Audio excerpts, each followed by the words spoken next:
Bonjour à tous, ici Thomas Moody et je viens vous parler encore une fois, et toujours sans surprise, de photographie. Aujourd'hui on va s'intéresser à une question que vous vous posez tous à un moment, je suis à peu près sûr, comment on présente son livre, enfin son projet de livre, à un éditeur. Il y a quelques semaines, maintenant quelques mois, j'ai sorti mon premier livre chez Corridor Éléphant. Le processus est un peu particulier parce que je leur ai suggéré un livre qui était déjà assez avancé et assez prêt et ça marchait pour plein de raisons, mais bref, c'est pas du tout représentatif de comment ça se passe en général, et surtout, je pouvais pas juste vous faire une vidéo avec ma petite expérience de quelques mois à échanger avec Corridor, je voulais quelque chose de plus... et plus de matière, et du coup j'ai appelé Yves des éditions de Juillet pour en discuter avec lui. Je lui ai posé toutes les questions qu'on se pose tous à un moment à ce sujet, alors pour que vous ayez les réponses, et que le jour où vous avez envie de soumettre un livre à un éditeur, vous puissiez le faire dans les meilleures conditions. Et c'est rien que pour vous tout ça. Petit cadeau de Moumoudi.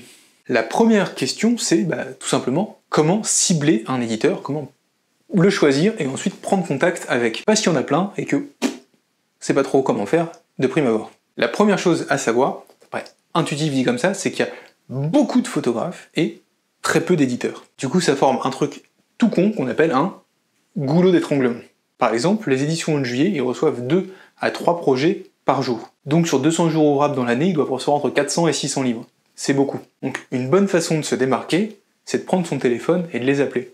Ça montre un engagement, ça montre qu'on est impliqué dans le projet, ça met un peu d'humain là-dedans aussi, et si le projet après correspond à leur catalogue, ça peut le faire. Mais il y a d'autres étapes, on reste encore calme. Alors retenez juste pour le moment qu'envoyer des mails à tout va à des éditeurs, ça ne marchera pas des masses. C'est peut-être pas le cas pour tous les éditeurs, mais je pense que ça va se retrouver assez régulièrement. Pour les éditions de Juillet, ce qui me disait que c'était assez important pour eux que vous ayez déjà fait une exposition de ce projet. Pas forcément avant, vous pouvez avoir aussi une édition qui est prévue, mais c'est bien quand ça marche de pair. Parce que quand vous faites l'exposition, vous pouvez vendre le livre, quand vous faites le livre, vous pouvez vendre l'exposition, ça crée une sorte de synergie entre les deux, et ça c'est plutôt pas mal. L'autre point important, c'est d'étudier leur catalogue, d'aller voir ce qu'ils font. Par exemple, chez les éditions de Juillet, ils ont une appétence, ils aiment le documentaire d'auteur. Ils aiment pas la photographie conceptuelle contemporaine. Alors c'est pas qu'ils aiment pas, c'est parce qu'ils font quoi, c'est pas leur dada. Ils sont un peu comme Loco par exemple, Loco Édition, ils sont un peu sur le même secteur. Donc c'est important d'aller se renseigner sur le site web de l'éditeur et de voir ce qu'il fait, et de pas lui envoyer un projet de paysage contemporain ultra conceptuel si c'est ce qu'il fait pas du tout. Et à l'inverse, j'ai rien contre la photographie contemporaine conceptuelle, ça sert à rien d'envoyer un truc de reportage de guerre à un éditeur qui est spécialisé dans les trucs très artistiques et très contemporains.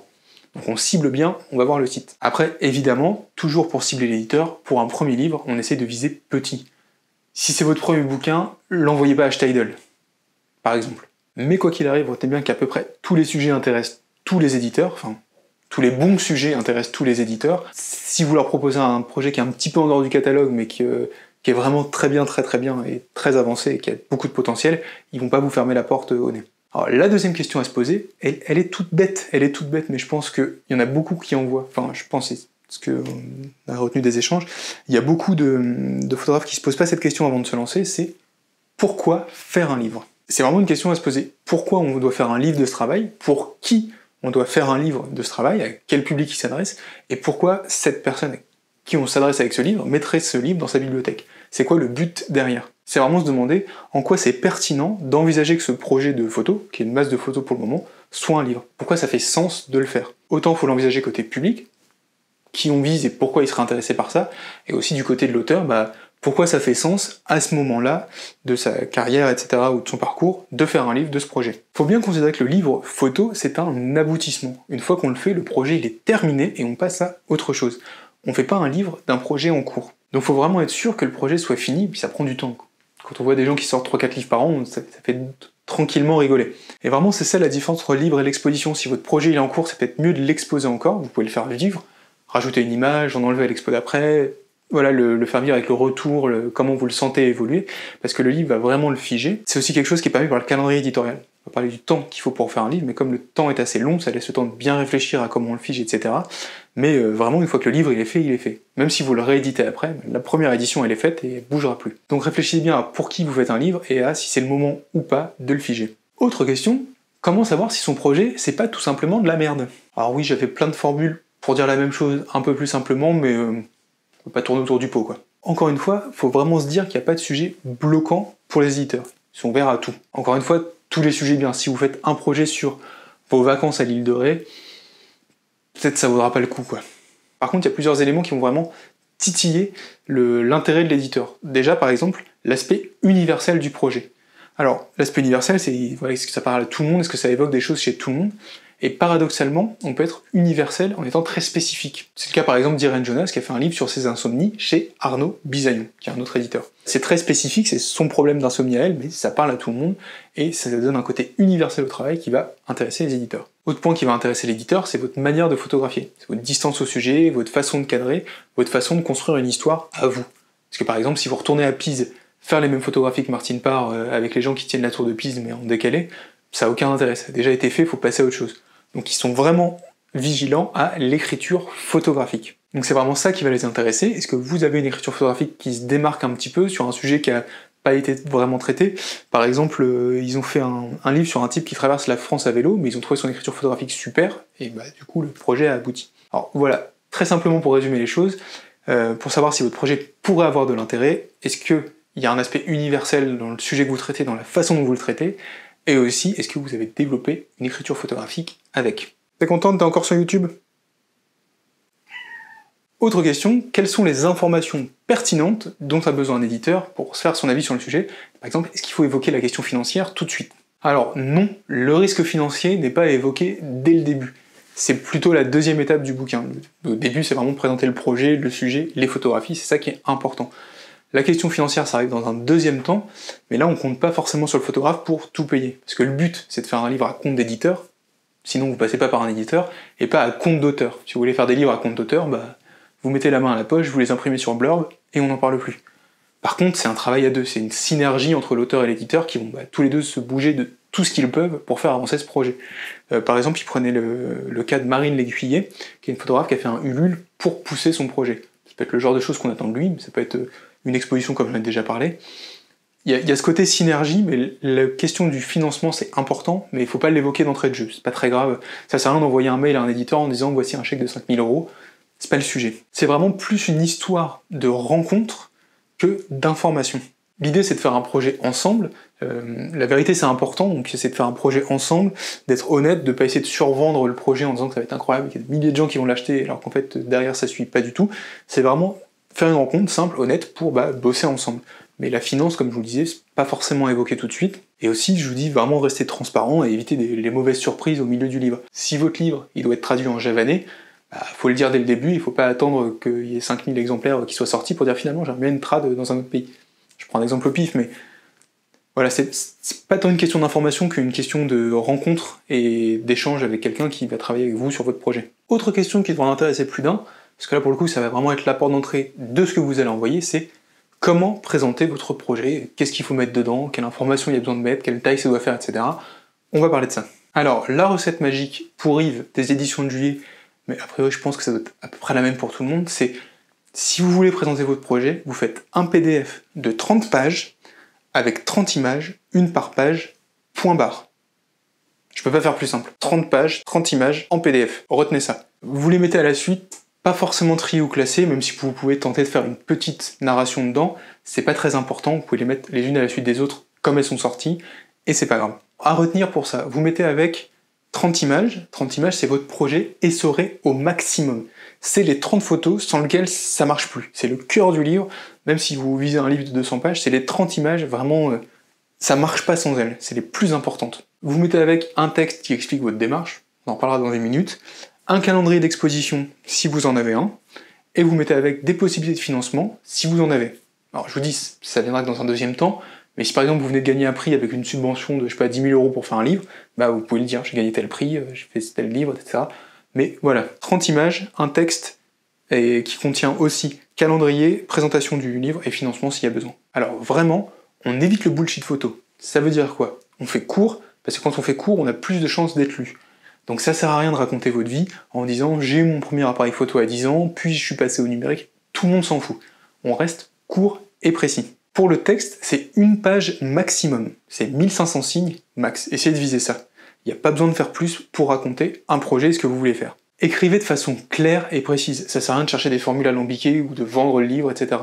C'est le travail de l'éditeur par la suite de trouver la phrase qui claque qui va résumer le livre et qui va le vendre par la suite, parce que forcément c'est un peu le but, qui va vendre le projet. Restez vous-même, présentez juste votre projet en 1500 signes, de façon claire, simple et précise. C'est tout. Autre point important, pas de mise en page. Je leur dis, pas de mise en page. Alors ça ne sert à rien, il faut pas faire ça d'arriver chez l'éditeur avec un projet clé en main. Ce serait un peu comme tourner un film en entier, et après aller voir un producteur en disant tiens, voici le film que j'ai fait. Son travail sert plus à rien en fait. Faut que l'éditeur puisse se projeter, puisse imaginer le projet, donc faut lui laisser de la place juste de faire son travail. C'est plus facile d'imaginer les choses quand on a la matière brute que quand tout est déjà fini. J'ai parlé de mon livre chez Corridor Éléphant, personnellement je leur ai envoyé une maquette qui était déjà un peu paginée, qui était la même que le livre que j'avais autoproduit en quelques exemplaires, mais en leur disant clairement que si c'était nul, on pouvait la changer, je m'en fichais quoi. C'était juste, il y avait 42 images, donc j'en voyais un peu plus, c'est mon premier, soyez indulgents. Et finalement la séquence finale du livre est assez proche de celle que j'avais faite parce qu'elle leur a plu, mais ils auraient pu complètement me mettre avant en disant si t'as une séquence déjà faite, le prends pas. Ça a marché dans mon cas, mais je vous conseille plutôt d'écouter Yves en général et de dire voilà, 30 images, elles sont faites comme ça, et de pas imposer un travail à un éditeur, c'est pas un imprimeur. Et enfin, vraiment rester sur 30 photos, si l'éditeur en veut plus, c'est lui qui vous les demandera, mais pour le moment ça sert à rien. Quelques petites infos au passage, je vous ai dit qu'il recevait beaucoup de propositions, il y a quelques points à éviter, et on va voir ça ensemble. Par exemple, il y a des sujets qui ont été vus et revus 500 fois, et ça sert à rien de leur envoyer, ça va les saouler plus qu'autre chose. Typiquement, le livre sur l'histoire des gares de France, les photos de coques des bateaux de l'île de Sein avec les poèmes d'une copine, les photographies du type j'ai fait le tour du monde avec ma famille, les voici, ou encore le classique j'ai photographié ma nana à poil dans des lieux désaffectés. Alors ça c'est dit sans mépris, j'ai aucun problème avec la pratique photo de type plaisir-loisir. Moi aussi je fais de la guitare chez moi juste pour le plaisir, et en fait je vise à rien d'autre que juste m'amuser avec, mais c'est pas pour autant que j'envoie mes compositions à Universal. Vous voyez le rapport. Si vous voulez faire de la photo pour faire plaisir, profitez, c'est juste qu'il faut peut-être accepter que ça va pas forcément intéresser la Terre entière, ce qui est encore une fois pas grave. Ça va pas vous étonner non plus, les photographes qui font des bons livres sont aussi des tarés de bouquins. Y a pas de surprise, ceux qui font des livres bien sont ceux qui aiment les livres, parce qu'ils passent leur temps dedans et du coup ils s'y connaissent. Par exemple, on a parlé dans la vidéo des éditions de juillet de Pierre de Vallombreuse, qui a 3000 livres chez lui, et aussi de Jean-Michel Leligny, qui a un fou de livres photos et qui a même presque plus de culture que Yves des éditions de juillet, ce qu'il me disait. Vraiment, ils adorent ça. Alors après, c'est pas rédhibitoire, faut pas se bloquer pour ça, si vous y connaissez rien, c'est pas grave. Ils sont là pour vous accompagner aussi, si votre projet il est chouette, ils vont pas vous claquer la porte parce que vous connaissez pas l'édition photographique par cœur, c'est pas l'idée. Ils peuvent vous accompagner, mais les ovnis qui arrivent sans connaître rien au livre photo et qui font des choses super, il y en a, mais c'est quand même plutôt rare. Donc si vous envisagez de faire un livre photo, dites-vous que c'est quand même une bonne idée d'en manger un peu pour s'approprier le sujet, quoi. Autre question, est-ce qu'il y a un minimum de notoriété à avoir avant de contacter un éditeur, en ayant fait déjà par exemple plusieurs zines, reçu un prix ou une expo, etc. Alors là encore une fois, pas nécessairement. Il y a toujours une part de leur production qui vont réserver à des têtes de gondole, entre guillemets, c'est des auteurs qui sont connus, qui vont bien se vendre, et c'est une bonne chose ça, qu'il y ait une part qui soit réservée à eux, parce que si l'éditeur sort un livre qui va se vendre très bien, ça lui fait des rentrées d'argent, et derrière il se dit bon ok, j'ai un peu de trésorerie pour financer le petit projet d'un premier photographe, on prend moins de risques parce que l'autre a vendu plein de livres, donc on a un peu de sous pour pousser ce projet-là. Donc ça leur permet de gérer le risque, et c'est plutôt bien qu'il y ait qu'il y ait une petite part de leur catalogue qui soit réservée comme ça à des titres qui vont bien se vendre. Et aussi des fois ils ont des belles surprises, comme par exemple ils ont eu avec Stéphane Mahé qui a fait le livre Somewhere. C'est un Rennais, de Rennes, voilà, qui est venu leur montrer ses photos, ils ont accroché, ils ont fait le livre, et ça a hyper bien marché. Il a vendu plein de livres aux États-Unis, ils n'ont jamais vraiment compris pourquoi, plein de tirages, ça a décollé, alors que c'était un petit auteur. Donc globalement, ce qu'il faut se dire et ce qu'il faut retenir, c'est que si le travail leur plaît, s'ils sont happés par le travail, ils vont y aller, que vous ayez un grand nom ou pas, c'est pas trop le sujet. Question suivante, quelle liberté un éditeur laisse à un photographe? Notamment sur des choses qui vont avoir un impact commercial, comme le nombre de pages, qui augmente le coût, l'image de couverture, etc. Alors tout d'abord, c'est un équilibre. Vous travaillez avec un éditeur, il n'est pas votre serviteur qui va faire votre livre sur mesure. C'est pas un imprimeur, je l'ai déjà dit. Donc par exemple, chez les éditions de juillet, c'est Yves qui fait toutes les maquettes, et il fait des choses qu'il aime. Il a une certaine sensibilité, à lui, il y a des choses qu'il aime faire, comme tout le monde. Moi je fais ce type de vidéo parce que c'est ce que j'aime faire, et tout le monde est un peu pareil sur ce point-là. Donc il fait un type de livre qu'il aime bien faire, il a sa sensibilité, qui est pas la même qu'un autre éditeur. Par exemple, si vous allez chez Leitmotiv, donc on a fait une interview d'eux avec Laurent, c'est encore une fois pas la même. Il y a l'éditeur qui apporte sa patte, et surtout, il essaie de rester dans la continuité de ce qu'il a fait avant, parce que lui, il a une maison d'édition, un catalogue, et je sais pas s'il fait des livres très sérieux sur des sujets voilà, mis en forme de façon classique. Il va pas se mettre à faire des livres à la Martine Parr juste après, avec des jeux dessus, etc., très colorés, très fun. Il y a quand même une notion de continuité à avoir. Alors le design du livre se fait toujours avec l'auteur, on travaille en partenariat avec lui, ça se fait pas contre lui, mais au bout d'un moment, s'il est pas content, bah faut un peu changer de crèmerie, parce que c'est peut-être juste, il a pas choisi la bonne maison d'édition pour réaliser le projet comme il avait envie que ce soit fait, quoi. C'est vraiment un travail qui se fait à deux. Par exemple, ils ont fait le livre de Nicolas Boyer sur le Japon, chez les éditions de Juillet. Nicolas Boyer, c'est un graphiste de formation, mais ils ont vraiment fait le livre en collaboration ensemble, en laissant l'éditeur faire son travail. Il est pas arrivé en mode je suis graphiste, je fais tout, quoi. Faut vraiment avoir cette idée que c'est une synergie entre les deux sur tous les plans. Enfin, dernière question pour gérer vos petits plannings, parce qu'il faut pas être pressé. Combien de temps ça prend de faire un livre photo? Pour vous dire, faire un livre photo c'est long. L'échange que j'ai eu avec les éditions de Juillet, c'était en mars 2021, et à ce moment-là, leur catalogue était bouclé jusqu'à juin 2022, et ils travaillaient sur l'automne 2022 pour la suite. Donc c'est long. Il y a un minimum incompressible chez un éditeur qui est de 6 mois, c'est vraiment le minimum qu'on peut faire. Par exemple, pour Guy Le Guérec, ils ont fait un de ses livres, mais là c'est vraiment il y avait tout en fait. Enfin, Guy Le Guérec, c'est un ex de chez Magnum, où il y a encore, je sais plus. Bref, les photos étaient déjà sélectionnées, elles étaient déjà sélectionnées et bien sélectionnées, il y avait les financements, il y avait une partie de la maquette, je crois, il y avait vraiment tout pour que ça aille hyper vite, mais c'est assez rare. Et surtout, c'est pas une bonne chose de forcer un livre photo à aller plus vite, parce que tout simplement, si vous le mettez à un endroit, bah, ça va pousser les autres pour que ça passe et vous allez moins travailler sur les autres, et en fait ça pénalise tout le monde. Donc c'est long, mais c'est normal, c'est le temps de faire bien les choses, c'est le temps que tout le monde fasse son livre bien dans les bonnes conditions. Faut plutôt pas être pressé, il faut pas dire à un éditeur j'ai une exposition à la rentrée, est-ce que vous pouvez sortir mon livre derrière? Ça va pas fonctionner comme ça. Merci à tous d'avoir regardé cette vidéo jusqu'au bout, j'espère qu'elle vous aura aidé à vous faire une bonne idée de comment présenter un livre photo et de quelle démarche avoir à ce sujet-là. S'il y a des questions que vous vous posez encore, auxquelles j'ai pas répondu dans cette vidéo, une synthèse de mes échanges avec Yves, bah n'hésitez pas à les poser en commentaire et j'y répondrai avec plaisir. Si vous avez aimé cette vidéo, bah n'hésitez pas à lui mettre un petit pouce bleu et à vous abonner, ça m'aide toujours. Vous pouvez aussi la partager autour de vous, pour les mêmes raisons, et aussi parce que je pense que, vu le nombre de livres que les éditeurs reçoivent, ça aidera pas mal de monde de savoir un peu mieux comment s'y prendre. Et en parlant de livres, je vous mets un lien vers mon livre qui s'appelle 10 outils indispensables pour votre projet photographique, qui vous aidera à préparer votre projet avant de l'envoyer à un éditeur. En attendant d'en être là, prenez soin de vous, et moi je vous dis à la prochaine vidéo.